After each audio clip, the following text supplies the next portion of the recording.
sponsored by the League of Women Voters of Westwood, Walpole, Dedham, also Needham, Brookline, Hingham, Newton, Norwood, Sharon Stoughton, and Winchester. We're presenting a forum on taking action against climate change, a carbon fee for Massachusetts. So I hope we all become very well educated on an extremely important issue for the state, for our country, for the world. I would like to let anybody know who is not already a member of the League of Women Voters that there are pamphlets in the back that you may take on how to join us. If you are not already a member, we welcome all people, men, women, to do important work on issues like these and other issues. Many people think we just work on getting people out to vote, which we do, but we also take stands on environmental issues, human resource issues, and all kinds of other things too. So we want to welcome you to join our ranks. And now I'd like to welcome Lana Zamara to come up, and she's going to introduce our speakers. And I hope you have a great evening tonight.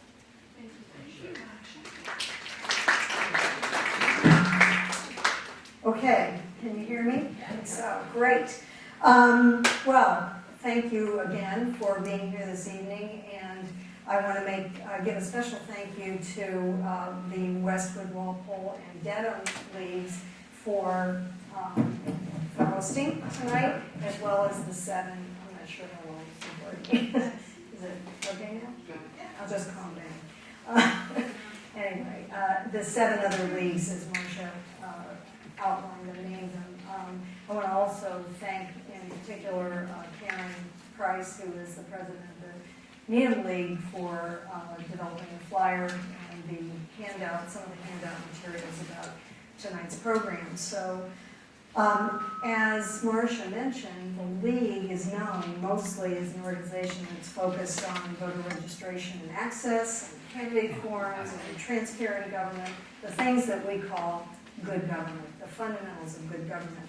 And protecting citizens from the physical, economic, and public health impacts of climate change is good government.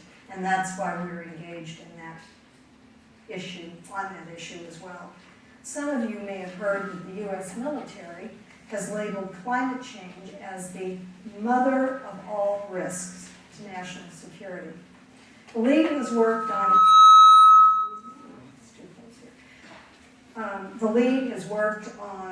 I'm going to try without this. Can you hear me back there? Okay, great. I'm going to project. The League has worked on environmental issues as a high priority since the 1960s. Protecting the environment is very important to League members, mothers, grandmothers, and yes, fathers and grandfathers in the League, in your towns and across the country, who are deeply concerned about the kind of world we're going to be leaving to future generations.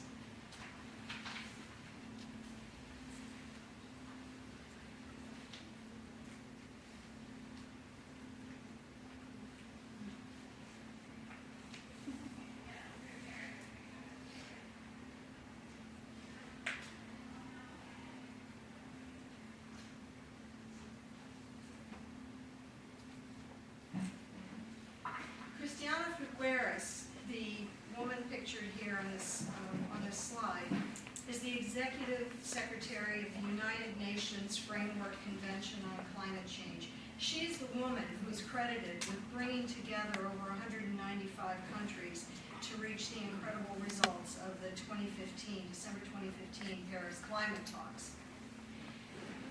She's clear that we need to up the sense of urgency around addressing climate change. We've got to drop business as usual, and we've got to adopt addressing climate change as business is urgent. Climate disruption has been rightly described as uniquely irreversible. Tipping points are not very forgiving. We have no time to lose. We can do this. We need the political will. And it's up to us, the citizens who elect the politicians who are elected to represent us. We're the ones who are responsible for making them build that political will. At this time, I'm very, very, very pleased to introduce you to our speakers, Kathy Buckley. Kathy Buckley is the chair of the Massachusetts Sierra Club, and she is also a climate reality speaker. She is active on several climate-related fronts, including fracked gas pipelines, the Trans-Pacific Partnership, and carbon pricing. And I just want to mention, some of us were at the State House this morning for an anti-Stop the Pipeline rally, and it was a great turnout. In spite of the rain, we got to show up even when it's raining to show people that we really are serious about this. The hearing room was packed. We did bring, even though this is a presentation about carbon pricing, what we're really talking about is protecting our future and doing everything we can to ensure clean, renewable energy for the state of Massachusetts and other places as well.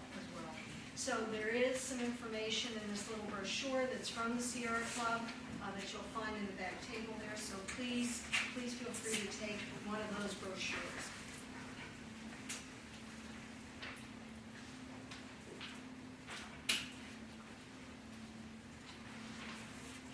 Also, Mark Breslin, he will present after Kathy.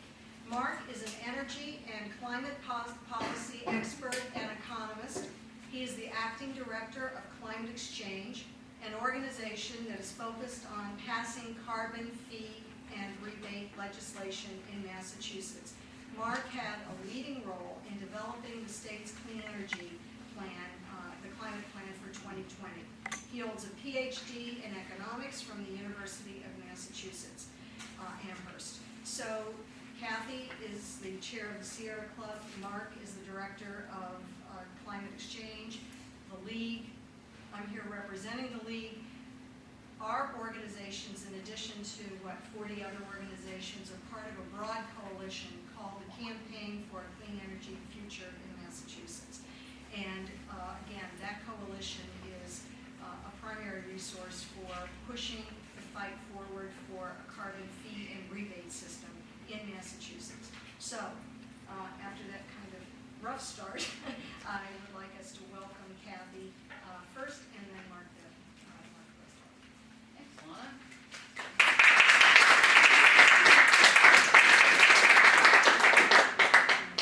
Okay.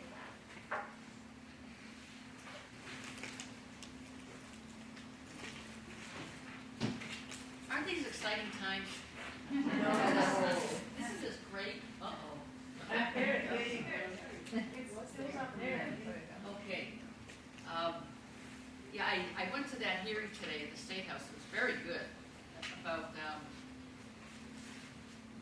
stopping the pipelines, not letting the government pollute to make us pay for the pipelines, with our electricity bills.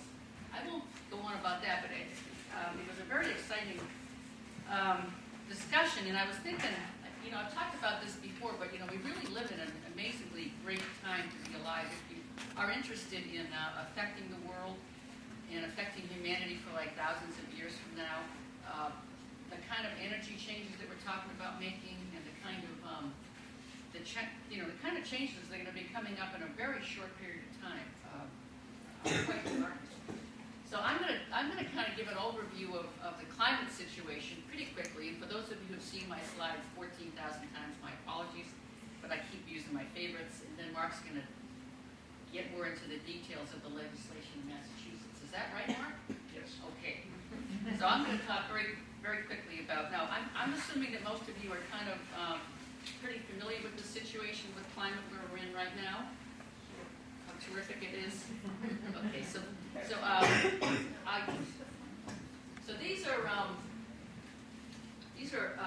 this is carbon dioxide levels on our planet over the last 800,000 years, and you can see, this is natural climate change. It goes from about 180 parts per million to almost 300. Now, you know, back when we were in, well, junior high, middle school now, but, you know, we talk about what was in the atmosphere, and it would be mostly nitrogen and oxygen and, what was that? Argon, and then trace elements. I don't remember people talking, or maybe wasn't listening, about the fact that we had a really, really small amount of carbon dioxide, but this carbon dioxide is quite necessary to keep the planet warm. And as you can see, the relationship between carbon dioxide and temperature is very close.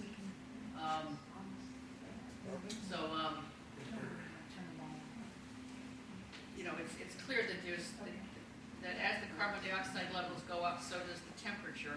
And you can see that, you know, we've gone way beyond natural with the 400 we're at now. And if we were to continue with business as usual instead of business as urgent, then this is where we would be in about another 40 years. And, you know, I mean, every time you read the paper about what's going on, it's always moving faster than scientists thought it was moving. It's not like it's actually not as bad as we thought. So the urgency of the situation is very clear. And then, you know, going back into a shorter time frame, we can see that over the last, since 1880, we've had pretty significant change in our temperature. And you can see that, you know, the people born after the late 70s have not had have been on a warmer Earth already, or already on a warmer Earth. And this is, you know, just the last few years. And again, El Nino years like 2016 do, you know, tend to jump up. And a lot of that heat's going into the ocean. I won't spend a lot of time on this, but, you know, it's affecting circulation of the ocean. It's affecting, I was going to say wildlife in the ocean. We don't call it wildlife, but animals and fish. Marine life, thank you. And this, you know, just indicates the effect on the melting ice. This is 2010. You know, that graph showed temperatures 1880 to 2010. So this is 1880 at the Muir Glacier. And you can see that the tip of the mountain, just to the left in the center there. And that's what it looked like in 2010. Most of the ice on the planet is at Antarctica, 90% of it or so. Can you still hear me back there? Yes. You cannot hear me? Cannot. Okay. Can you hear me now? That's good. Okay. And about 10% is on Greenland, so almost all of it is in those two places, and then, then there are the glaciers. But the glaciers are very important for providing water for agriculture and, drinking water during springs and summers and falls.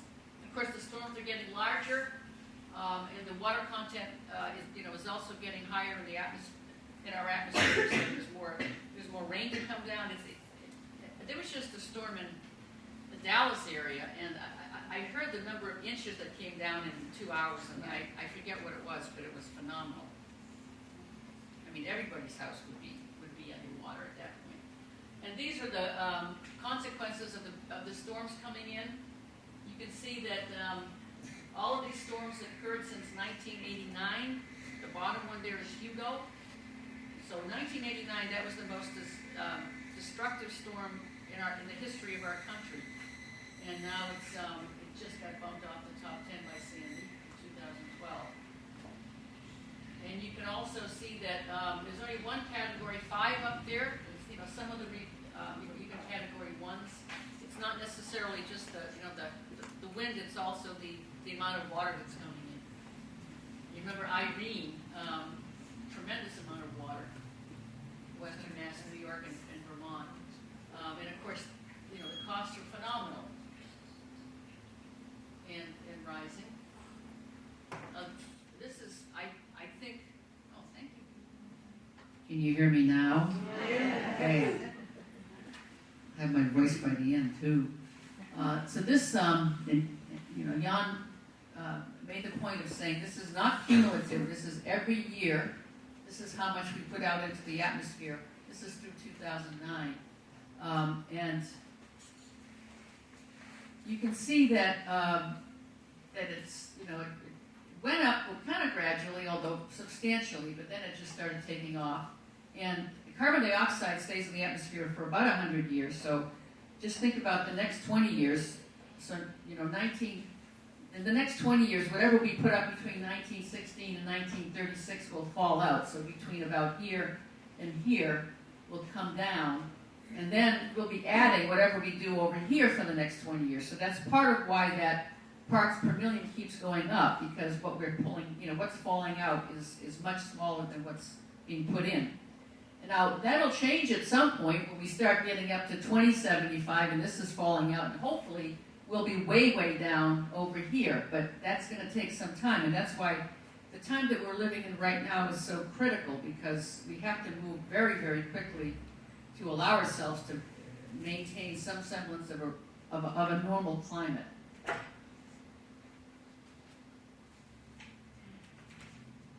And that's why putting a price on carbon is one of the, well, I think it's the simplest and most elegant thing we can do.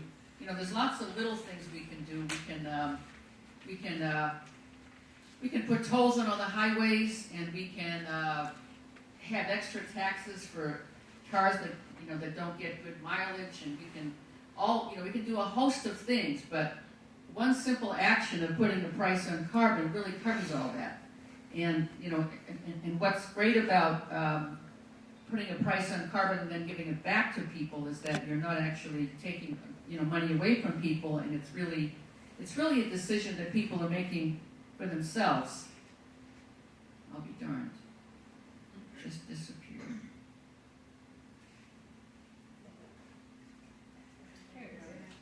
I mean, we're really talking about two very different futures, and we're going to be eventually getting to the one with wind and solar and whatever, but the question is, how long is it going to take us to get there? Putting a price on carbon is going to help us get there faster. Each one of us will be deciding, do I want to do this or do I want to do that? So, for example, if I take the bus, then I'm not going to be paying for the carbon on that trip. I'm going to be putting that in my pocket. If I want to drive a big car, that's my choice, but it'll cost me. And, you know, Mark will get more into the details about how it's going to be set up to make it as fair as possible. But, you know, it's really, right now we're in a situation where, you know, the fossil fuel industry knows that its days are numbered, knows that we cannot possibly burn all the fossil fuels that we know about. Matter of fact, we can only burn about 20% of them and have any semblance of trying to, you know, keep a normal planet. But I have yet to hear a fossil fuel company say, okay, we'll leave our stuff in the ground and you guys can sell your stuff. So what we're going through right now is a frenzy. You know, there was a statistic I heard today, but I don't remember numbers, unfortunately, but the number of applications that have been submitted to the Federal Energy Regulatory Commission, which approves pipelines, is phenomenal in the last year and a half. Because you know, what's happening right now, I'll get into the pipelines just a little bit, but you know, what's happening is the frack gas in Pennsylvania and Ohio, they want to get it to Europe because they're paying about 3 times what we pay here. And we're in the way, and we hope to actually be in the way for long enough to stop them completely. But they are desperate to sell that stuff, and of course the market is not good because frack gas and tar sands oil is very expensive compared to things like Saudi Arabian oil. So they're at a market disadvantage, and that's why we're being asked to pay for the pipelines, because they can't find private investors to do that. They don't want to put the money in themselves because they know it's a risky business at this point. They could build those pipelines and they could end up being empty. And that's why we have to really work really hard at making sure that doesn't happen. But having a price on carbon will help in that battle, as it will in all the other battles we're working on. It'll say, okay, this frack gas is going to become automatically more expensive when we put a price on carbon. And you know, the other wonderful thing is that this approach applies to both political parties. You know that there's a difference between the way Republicans feel about climate and the way Democrats do, although now the majority of Republicans also agree it's real and it's us. But that's taken a while and it's much harder for Democrats. But this is a market-driven approach. And Bob Inglis was a congressman in South Carolina who was running for re-election and asked his son if he was going to vote for him. And his son said, I'll vote for you, Dad, but you better get straight on climate. and he actually did some research. He was a right-wing Republican. He still is a right-wing Republican, but he found out that it was very real and very serious. So he lost the election and got the Profiles in Courage Award instead. But he's working on trying to get Republicans to think about this as, you know, it's a market mechanism. Carbon is very bad for us. It's going to end up costing us a tremendous amount of money. So it's also a very smart conservative move. So with that kind of a general intro, I will turn it over to Mark Breslin.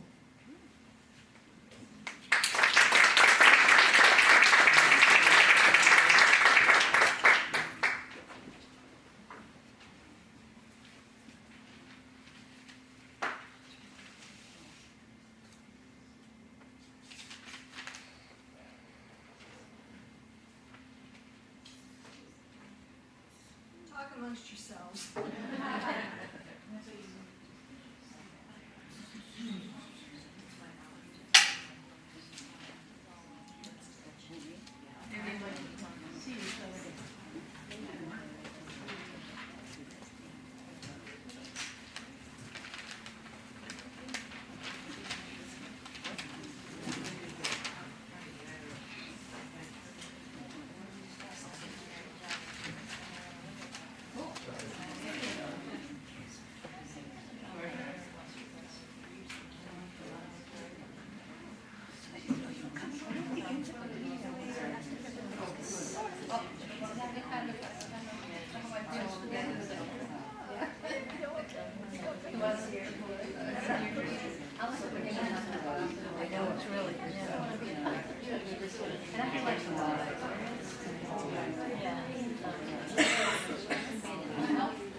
As long as we have a little interlude, I just wanted to, I just wanted to talk about what is going on right now in the State House. This is a very important time. This is May, June, July. Okay, so the session ends July 31st because it's an election year. They're all going to go run and try to get reelected. We have something coming up called the Omnibus Energy Bills. Are people familiar with that? Okay, some are. So what they're trying to do is put together a big package of energy, and they're not going to do this every year. This is kind of like something that may not happen again for a while. So it may be having a big effect on the energy package that we deal with for years to come. So it's really important for you to contact your reps and also contact people in other parts of the state so that they all hear from us. And as you all know, because you're all, you know, League of Women Voter members, that it only takes 5 or 6 phone calls, and all of a sudden they're thinking, wow, people really care about this. That the governor wants what he's calling a combo platter or whatever that has. He wants natural gas pipelines, and the position he's taking is we need it. And that's kind of like the propaganda of the industry, the pipeline companies and the utilities. Now, you got to remember the utility companies are also gas companies.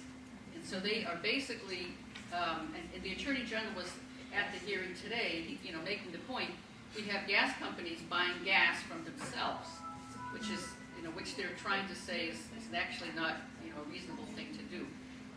And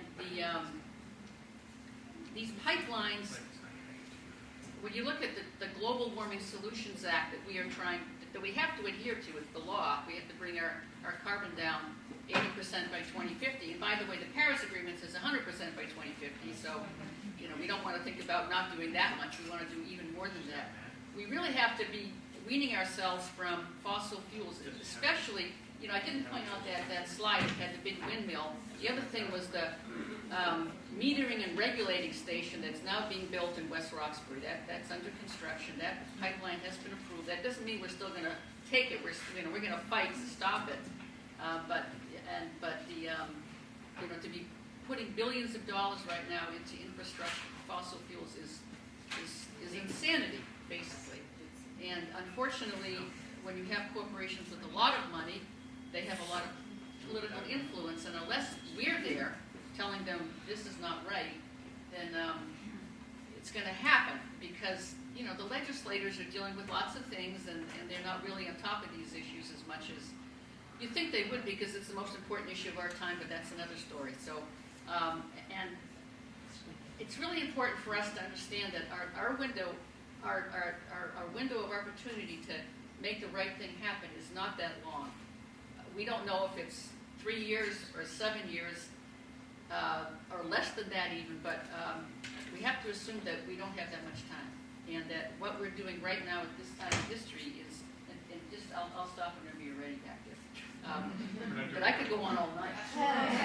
But this window of opportunity is very, very short, and it's true that really good things are happening. The Paris Accord was remarkable. It's not enough, but it still was remarkable that all those countries signed on, and France did a tremendous amount of work. They were shuttling all over the world to get people to agree to that, and it was phenomenal that happened. And the papal encyclical, all sorts of incredible things are happening. And we're seeing victories here and there, and yet when you read the paper about the accelerating effects of climate, it's really quite disturbing. So we have to pull that output of carbon dioxide and other gases down really, really quickly. So I know it's easy to think, okay, I'm going to do this, and then tomorrow comes and there's all these other things to do. And I have these battles with family members, and you got kids, don't you want to work in this? Yeah, but, and I remember it's hard. You bring kids up, you got full-time jobs and everything. But we've got to make this a priority. We've got to get more people involved in it than we already have. And so I'm thinking, what are we going to do tonight so that whatever you're doing, you'll say, okay, I'm going to do even more. Any ideas? Well, there are hearings all over the place this month. In fact, there's one in Stoughton tonight that Right. I felt I should be at, but Yeah. I don't know much about carbon pricing. There are 2 more on the 9th and the 23rd in Walpole. Yeah. You can go online and Facebook, Spectrum, or Walpole Spectrum. There are all kinds of hearings that need people this month. So that's one Yeah, you can go on the thing you DPU can do website. now. It's just, they're everywhere. And you can go and testify there. I'm thinking more about how do we keep ourselves on track to actually work on this, because it's easy to get distracted, so to speak, and it's easy to lose the urgency of the situation. Like we have to. We're not at those hearings. Well, yeah, we That's have to gonna make make a huge difference. Well, yeah, I mean those hearings have actually been pretty packed, which is Good. Yeah, That's good. yeah. I mean we have some. And the Attorney General's been incredible. Fighting basically the DPU, and also fighting. Well, here's my idea. So Kathy, how should I make a couple of suggestions?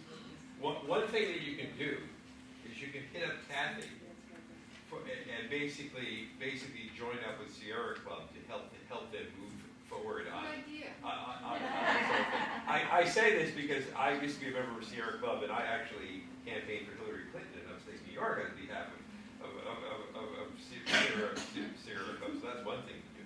And if it's more to your liking, they're a great organization. They do awesome things. There are a lot of other organizations. There's an organization called Mothers Out Front that you may have heard of that's there.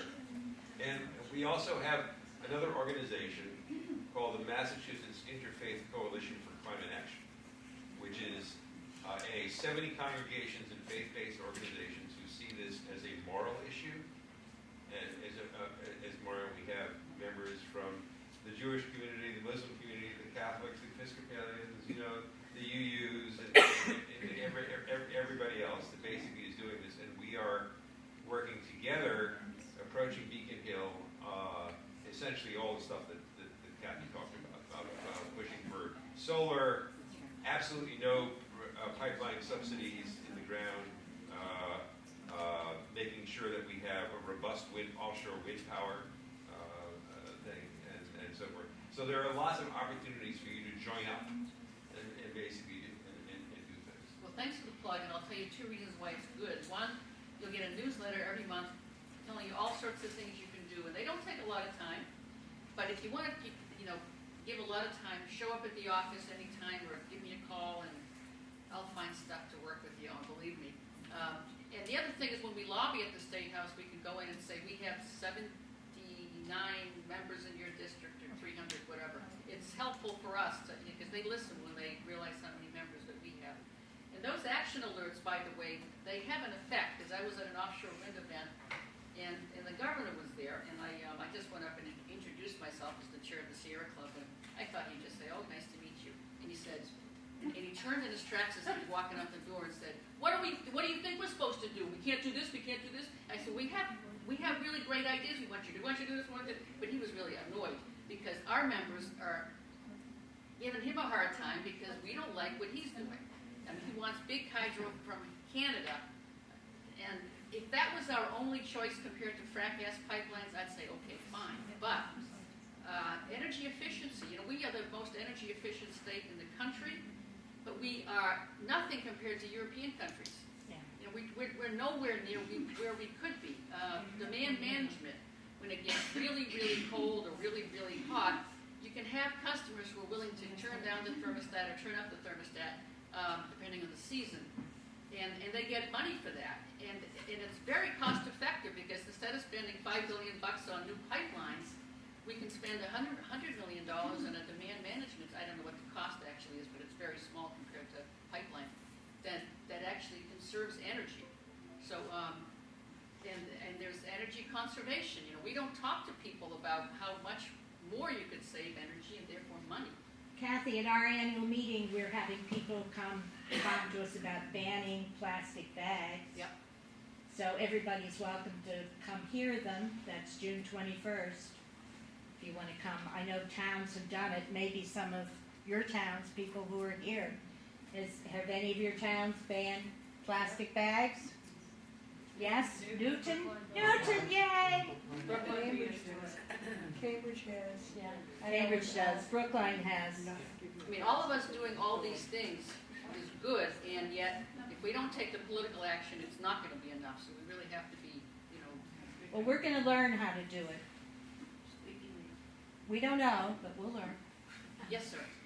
How does the carbon tax rate on environmental groups generally in your group in terms of priorities for action?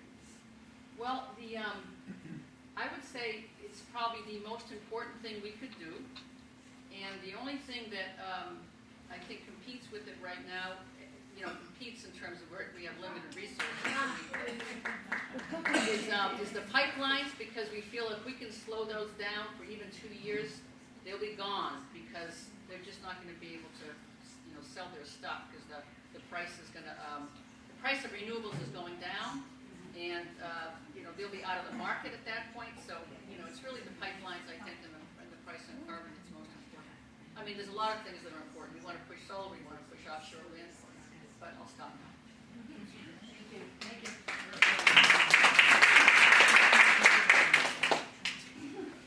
Hi, sorry for the delay. But we had a good time, Mark.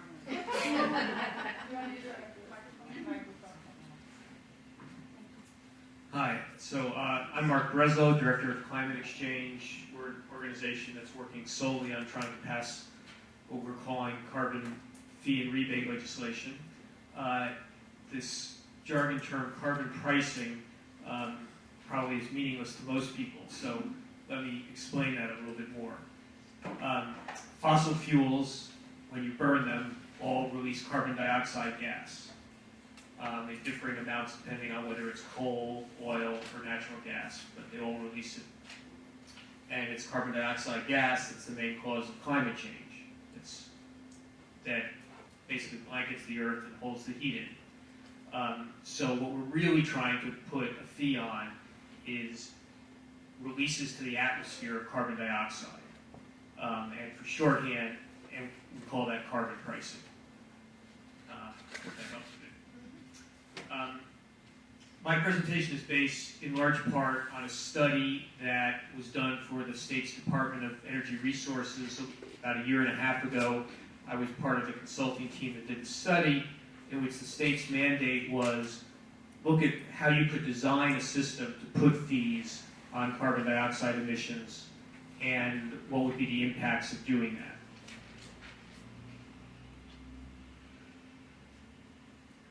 Okay, the basic idea is pretty simple, that you raise the price of any product and people will buy less of it. In our case, we want to raise the price of fossil fuels, and that will do two things. It will cause consumers to look for alternatives to fossil fuels and to just conserve on them, and it will cause suppliers of energy to look for alternatives because demand for their products is going to go down.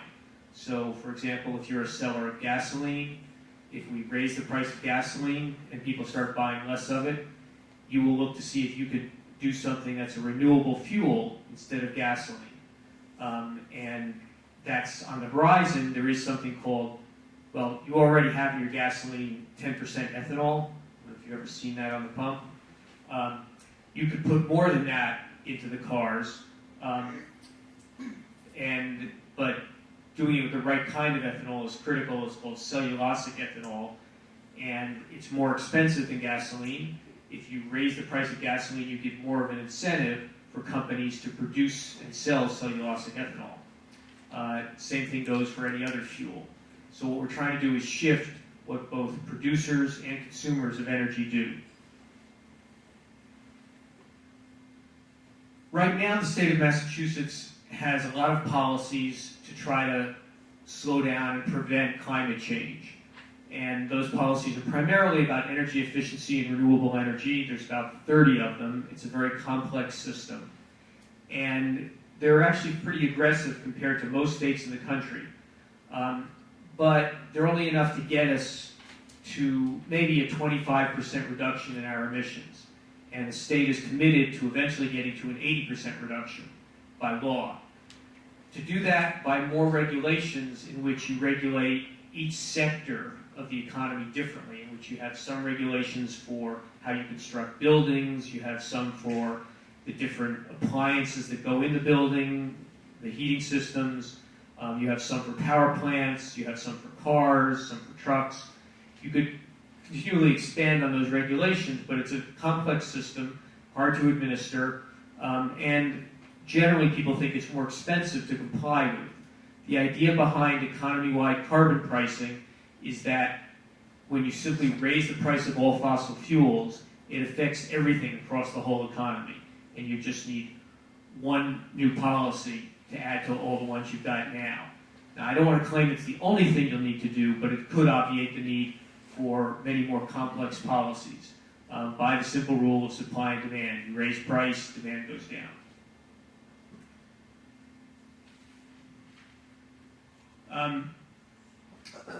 In the situation where you do this, emitters of carbon dioxide have a choice. They can either pay the fee that's imposed, or they can try to cut their emissions somehow. And this allows everyone in society to do what's least cost for themselves. And it's generally thought by economists, of which I'm one, that makes the cost of reducing emissions lower than if you were to tell everyone they have to cut by the same amount. So for example, you could say everybody, every single person has to cut their gasoline use by 20%. That would be one feasible way of doing it. You could have a rationing system for gasoline. But if you did that, people would be forced to cut back without regard to how much they actually need to drive. Some people need to drive more than others. Some uses of cars are more essential than others. A regulatory system like that is inflexible. It doesn't allow for people's individual needs. If you raise the price of gasoline, then people who need it more can choose to pay more, and people who need it less can choose to use less of it. The same thing goes for industries, the same thing goes for commercial and residential buildings. So that economists generally think that by giving people the choice of what to do, by raising the price, you're allowing everyone to have more freedom of choice and allowing society to cut emissions at lower real cost to everyone.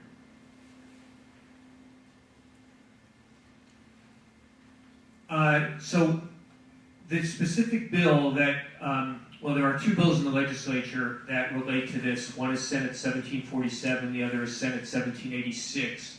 I'm primarily going to talk about 1747 because it's the one that has more fleshed out details to it. And what it would do is set a fee that's equal to a dollar amount per ton of carbon dioxide emitted. All fossil fuels emit CO2, but they emit it in different amounts. Coal emits more than any others per amount of energy that you get from it. Then oil is somewhat less, and natural gas is less than that. So we're trying to first kill off coal and then reduce oil, and natural gas is the least harmful, although that's changed somewhat because of the issue that people may have heard of methane leaks from gas pipelines. Because those leaks of unburned natural gas are very powerful greenhouse gases. We figure that doing this, a carbon fee, will bring in quite a large amount of money. We use a lot of fossil fuel in this state to heat our buildings and to run our vehicles. And we're estimating something on the order of $2 billion after a ramp up of a few years. $2 billion is a substantial increase in the state's total budget. It's about 5% of the state's total revenues. You could take that money and you could use it for government programs, such as clean energy programs, public transit, and so on, and many people favor that. The strategy in Senate 1747 is to take all the money that is brought in by the carbon fee and to return it back to the public. And by doing so, to be able to say that this is not really a new tax in a state that's pretty much anti-new taxes these days. But since the government doesn't keep any of the money, it's not really a new tax. It's just a way of trying to push people away from using fossil fuels, but then giving them the money back so that they can use that money to do whatever they want. You could just use it to pay for the higher cost of fossil fuels, or you could use it to make your home and your car more energy efficient, to save up to buy a more efficient car, and same for commercial businesses and industries.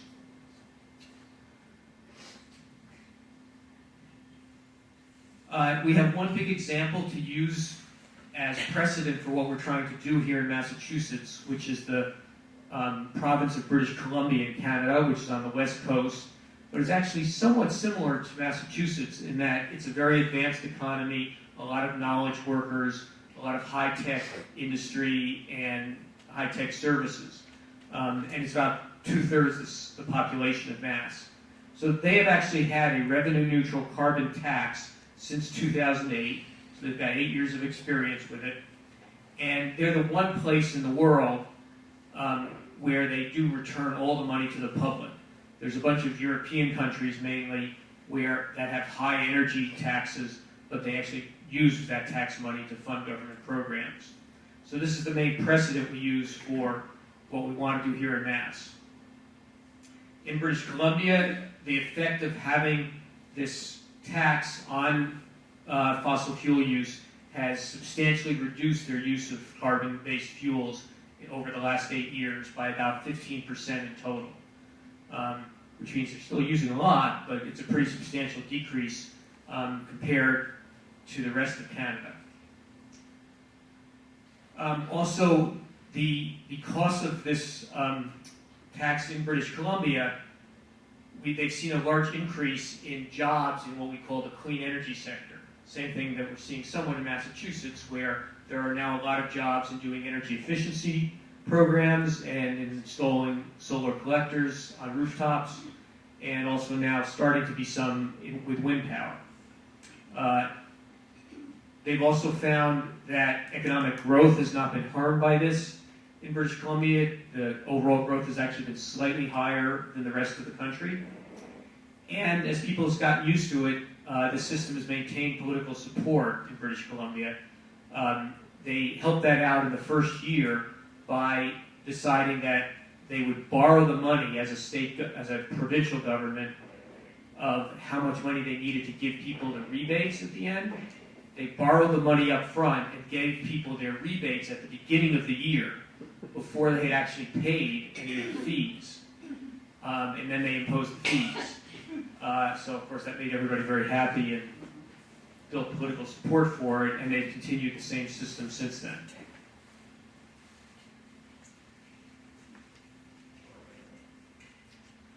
As I said, there's two bills in Massachusetts. One is revenue neutral. The other one by Senator Pacheco would take 20% of the funds and use it for energy efficiency and public transit. So those are two different models of how you might do this. And I've explained to you one reason why politically my organization thinks that a revenue neutral strategy is most likely to pass. But just for curiosity, if you've got two choices, one is where 100% of the money is returned to the public, and the other in which 80% is returned and 20% goes for clean energy programs, which one would you prefer? So raise your hand if you prefer to have 100% of the money returned to the public. How big is it? About $2 billion total. I mean, but how much of a delta on what you buy is? Okay, so by the end of the 7-year ramp up, this would be about 35 cents on a gallon of gas. So how many people would like to see all that money returned to you, the public? All right, and how many people would like to see 80% returned and 20%?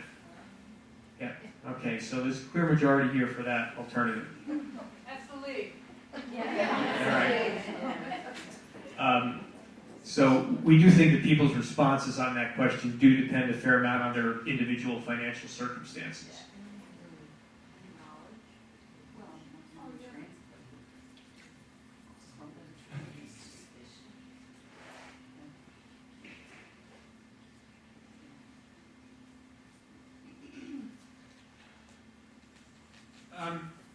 When we designed the bill, and I helped Senator Barrett, whose bill 1747 is, design the bill, we had a number of criteria that we thought were important. Most important was that in order to make this worth doing, there needed to be a high potential to cut emissions in the state. And to do that, you have to have a fairly substantial fee. So that's why it gets up to 35 cents a gallon of gas. Because if you think about it, 35 cents is still not that huge an amount. It's dropped a lot more than that in the last couple of years. But it's a lot more than the increase in the gas tax that the state was able to pass, which was only 3 cents, I think. So if you're going to have an effect, you need to have a substantial increase in the price. But that's over 5 years, it'll get to 35 cents. Actually, it's 7 years under the Barrett bill. It starts off, the first year it'll be like 9 cents a gallon and gradually go up. It needs to be economy-wide, meaning that it covers all use of fuel in the economy. In Barrett's bill, they actually do exempt the electricity sector because there is another system known as the Regional Greenhouse Gas Initiative that already raises the price of electricity. And that's a system run by 9 Northeast states, including Mass. Third, we wanted it to be revenue neutral, as I've discussed. Fourth, we wanted it to phase in gradually to give people a chance to adjust. Fifth, and perhaps most important, we wanted to ensure that low and moderate income households would be protected from having their living expenses go up. That's the key point about the rebate. And finally, we also wanted to protect particular types of businesses that might be vulnerable, such as ones which are in tight competition with firms from other states or other countries. This shows, we ran 3 scenarios of how we might increase the rate or the price on carbon. So you see what these 3 are. And the one that I'm reporting on for most purposes is it would be the medium rate, which by 2040 goes up to $75 a ton. So you will see that, I've got it right, and 27 years in, which would be 2022, it's about $40 a ton. So they actually all go to that point and then they diverge. And it's that $40 a ton that gets you 35 cents on a gallon of gas. This shows what we modeled as the impact of putting this fee on. So the white line is the expectation of how much greenhouse gases we expect them to be reduced by 2040 in the state, which they're actually expected to go down rather than up because of the state's other policies, of which I said there's a number of them. And the other three lines show you how much it would be reduced with different rates of increase in the carbon fee. And you can see, obviously, with the highest carbon fee, you'd have about a 20% reduction in emissions versus about a 10% reduction if you don't have a fee on carbon. Now, that still isn't enough to get us to our 80% reduction that we need by 2050. So we still will need other policies in this state to get us to the eventual mandatory reduction. All right, I'm going to skip some things here.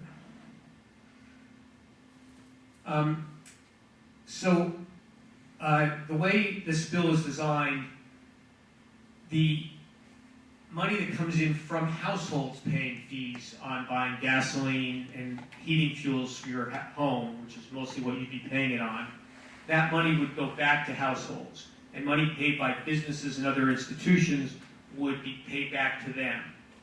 And we set up two formulas for doing that. For households, every resident of Massachusetts would get an equal rebate. So you don't get back what you spend on the fee. And in fact, if we were to set it up so that every household or every person got paid back just what they paid in fees, the whole thing would be nonsense, right? You'd have no incentive to do anything. So you have to have a disincentive to use the fuels, so we don't want to give you back what you put in. We decided that an equitable way to do this would be for simply everyone to get back the same amount of money, regardless of how much fuel you use. So that helps everyone maintain their standard of living, but it still gives you the incentive to use less fuel. For businesses, we decided that an equitable system would be to give it back to businesses and other institutions, such as a library, all of town government, state government itself, regional governments, nonprofits, on the basis of their number of employees. And we have kind of detailed modeling results of how that affects every different industry.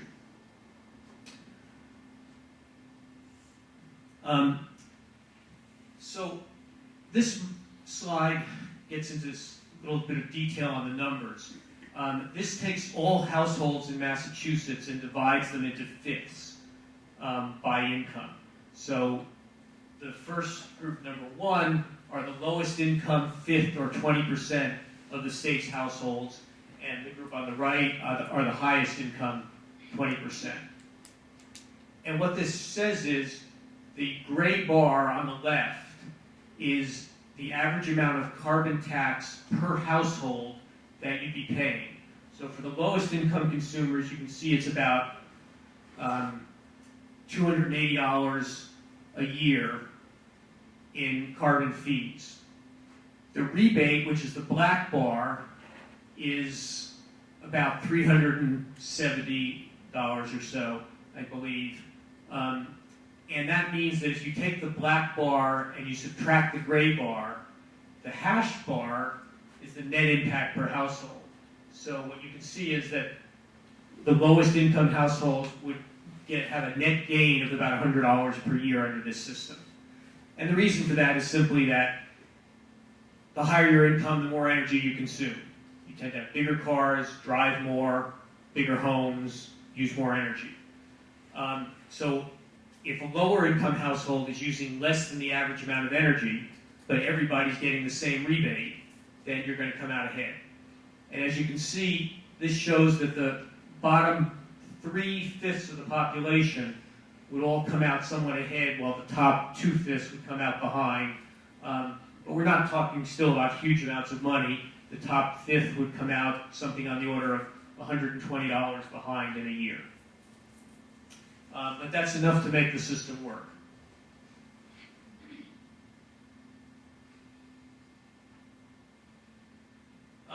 The bill also has provisions for what we consider particular at-risk sectors. So there was a lot of concern about what happens to people who live in rural areas. and who need to drive a lot, who don't have a lot of choice about this. So in Barrett's bill, we're able to calculate using state government data that comes from your annual inspection how much every car in the state is driven in a year. It's a very large database. I actually had some MIT graduate students help me with this part of it. And we were able to calculate average driving mileage for all the residents of every municipality in the state. And what the bill says is that if you live in a town where average driving mileage is at least 30% above the statewide average, then you get an extra rebate. And what you actually get is an extra 30% on your rebate from the funds that came from gasoline. So this was very intentionally set up so that we would not have intense opposition from people living in rural areas. Also, there are some industries that are particularly at risk. In Massachusetts, we don't have much heavy industry left, such as steel making or auto manufacturing or anything else with raw materials. So there's not a lot of very energy-intensive industry left. And what there is mostly relies on electricity, which is exempt anyway. So in our service and knowledge-based economy, there aren't that many industries and companies that will feel this as a kind of high percentage of their costs of operating.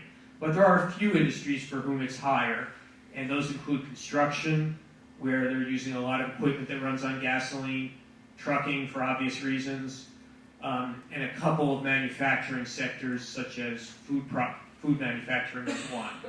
So the bill gives the state's Department of Energy Resources the freedom to provide extra rebates to sectors that it thinks are particularly at risk.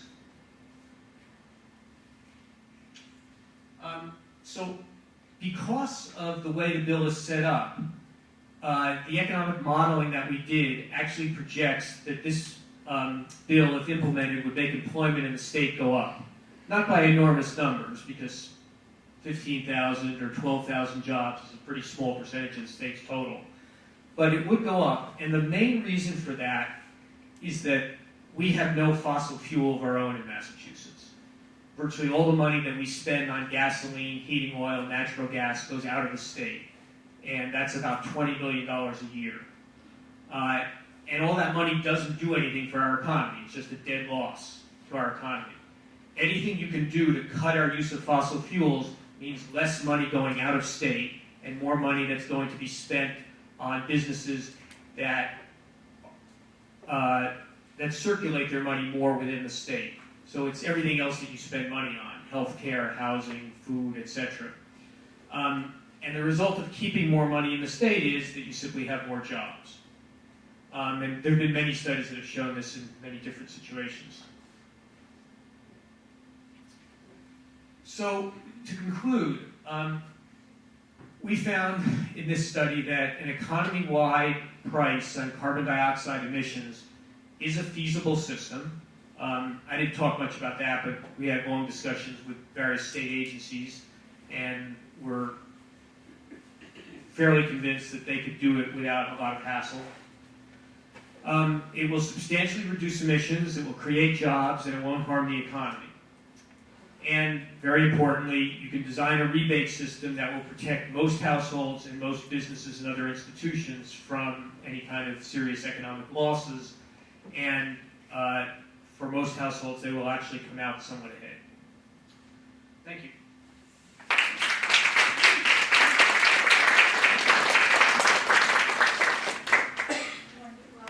All right, so we have left time for some questions and answers, and Just for your amusement, I have one extra slide out there, which is the street next to mine in Arlington during the floods that we had a couple of years ago. Just showing you what it might be like if we actually keep going the way we're going. Thank you. So Kathy, I'm wondering if you and Mark would share the floor, and we'll try, how about her first, and then, yes. Well, I'm always interested in legislative strategy. How we can move this one forward.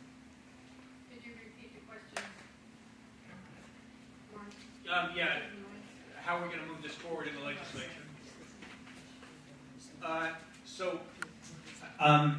The situation right now is that the bill, both bills actually, are in a joint committee called the Joint Committee on Telecommunications, Utilities, and Energy, or TUE.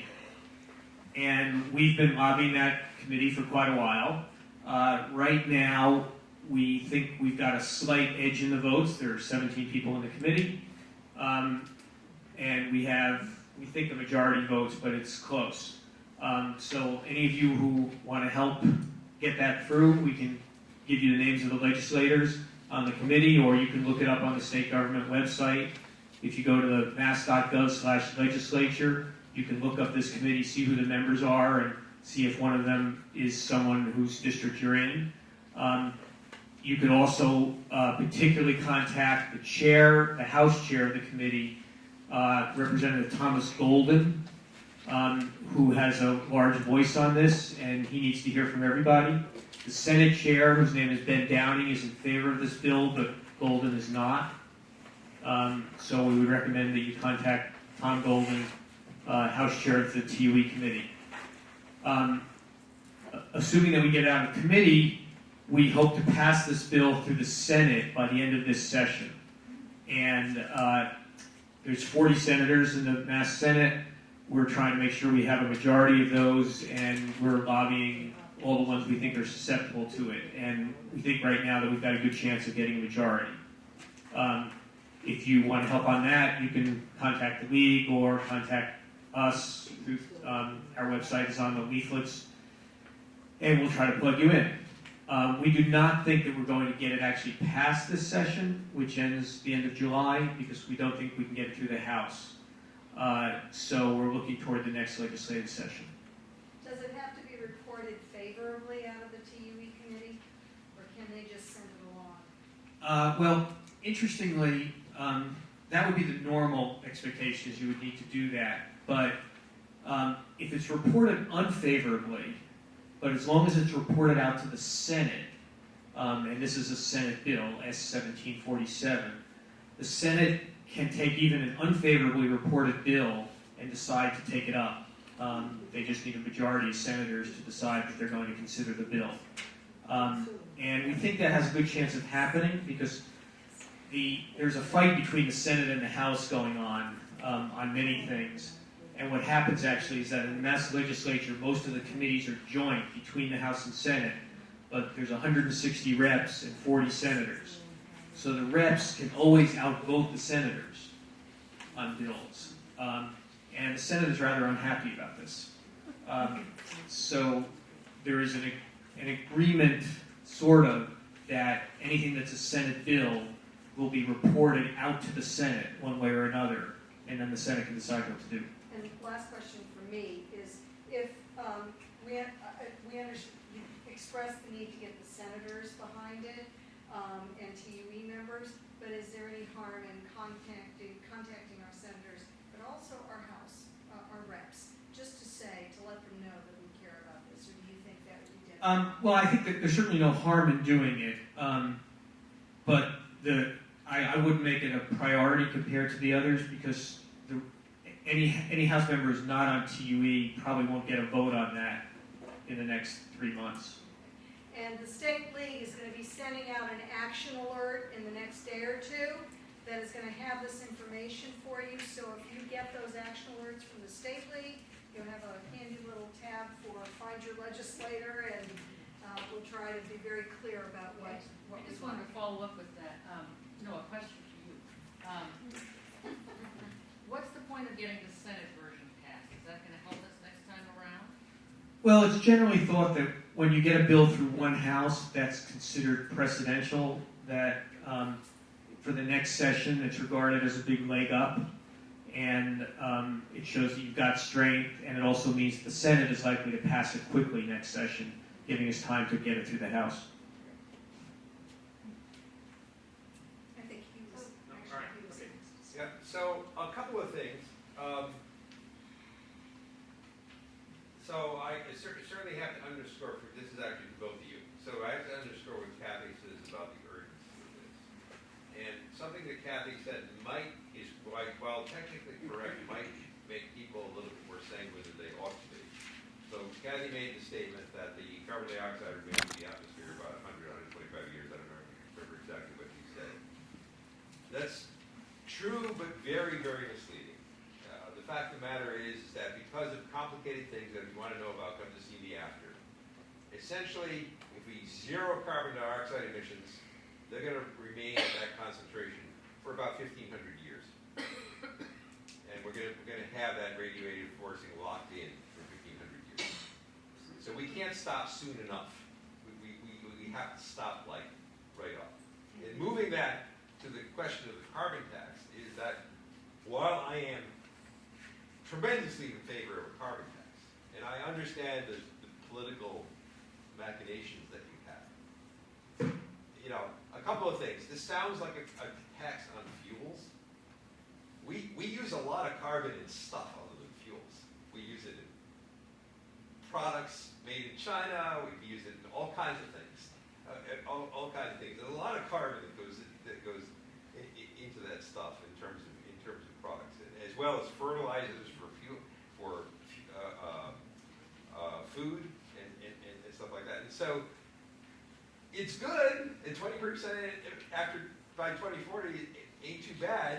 I mean, assuming that all that stuff works, but like, and plus you get all these exemption lists, you know, basically. Jet fuel, isn't jet fuel on the exemption list?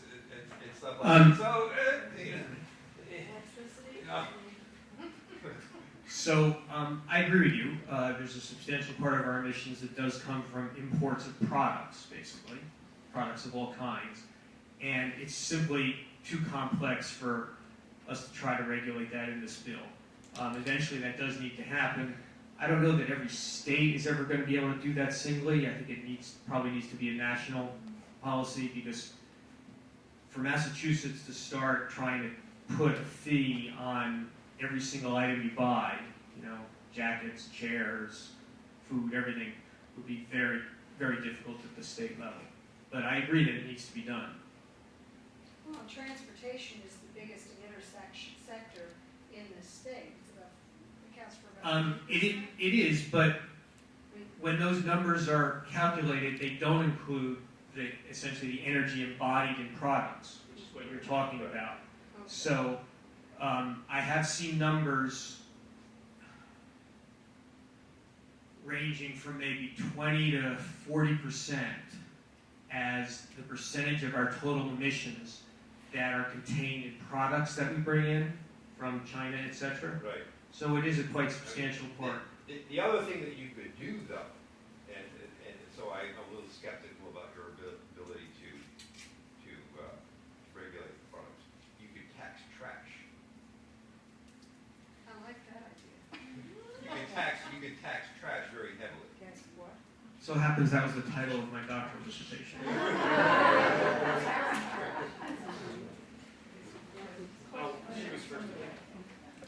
So I know it's not passed yet, but what do you envision once it's passed?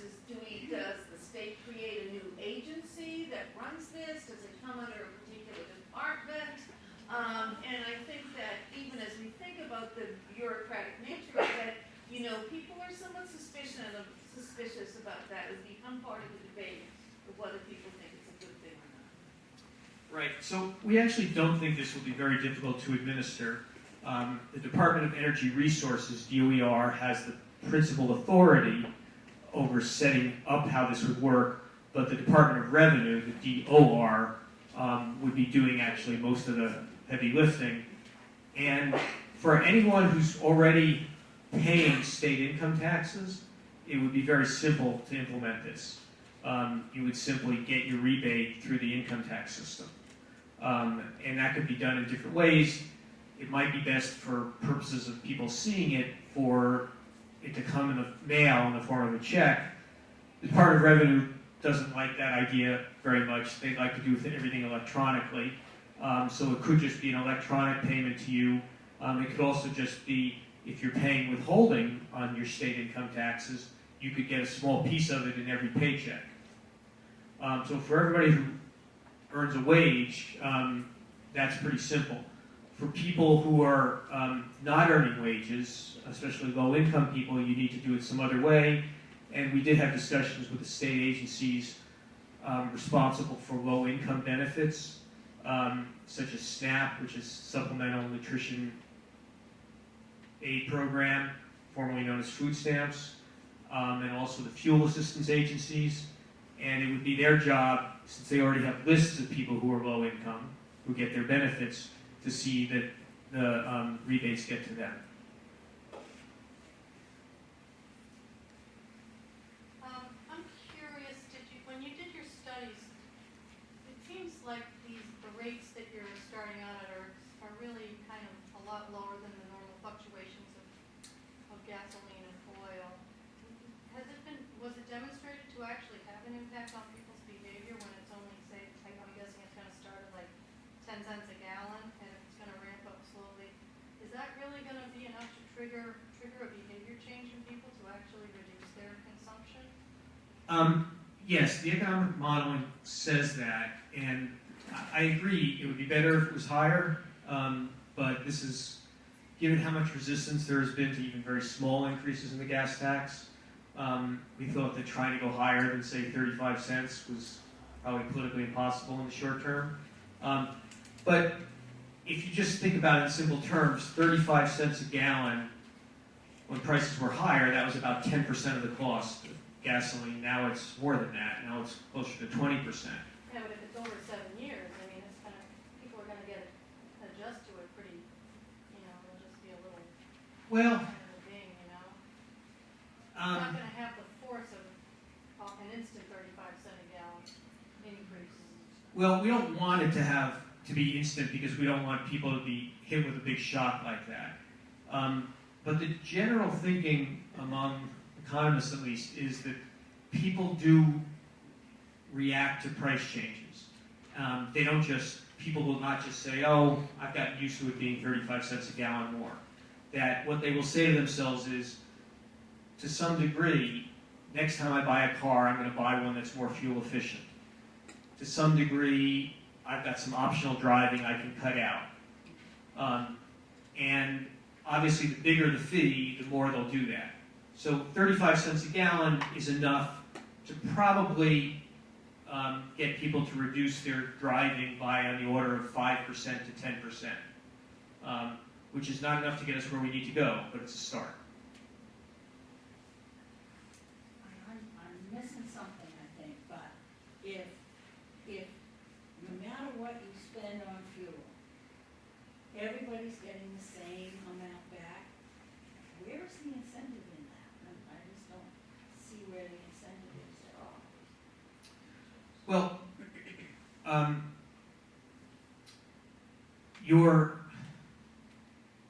if we went back to the slide, suppose that you're just an individual, a one-person household, and you're spending $400 a year on these fees, and the rebate, the average rebate for everybody is $200, right? So you're going to get back that $200 no matter what you do. But if you can cut back on your use of energy, your fees, the $400, are going to go down.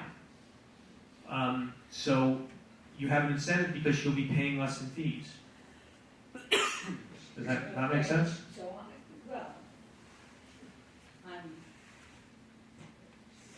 I guess then my neighbor who doesn't care at all just buys that much more fuel, and they're still going to get $200 back.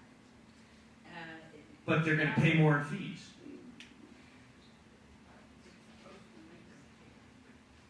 Yeah.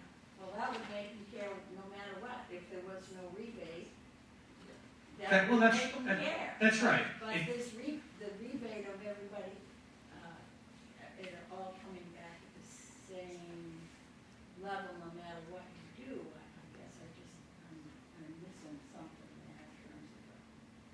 So you would think that I liken it to, for instance, recycling. Pay as you go, so if you want to buy the bags to recycle, you can save a lot of money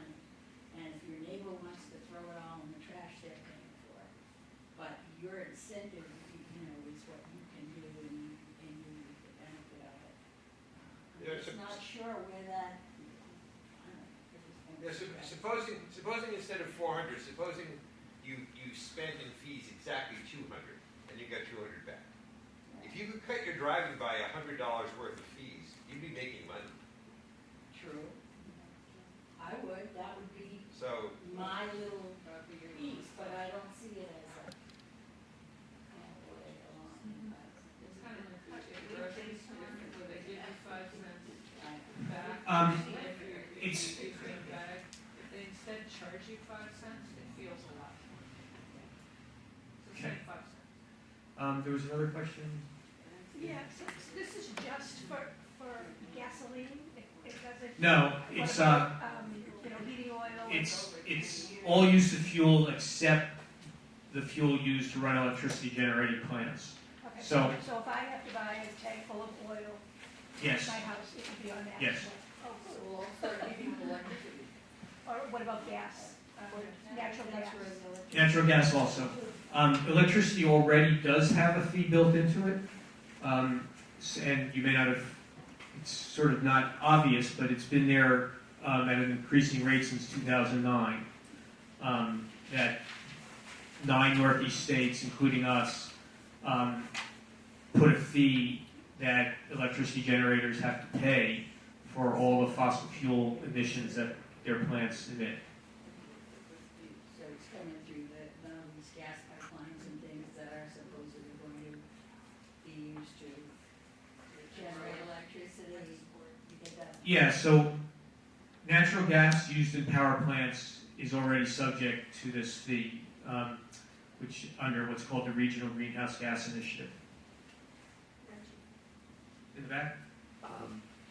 I was told I have no information of my own that Washington State is moving on this or has talked seriously about it. Are you in touch with them? And is there any value in Massachusetts needs to be first, if that's the case?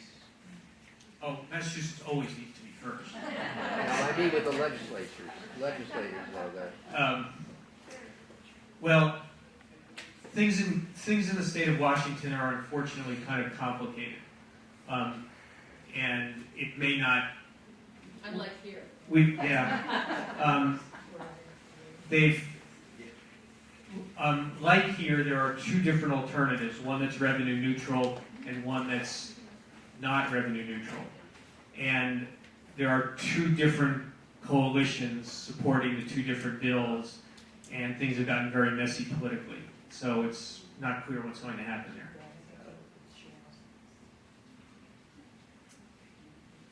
All right, we need to wrap it up.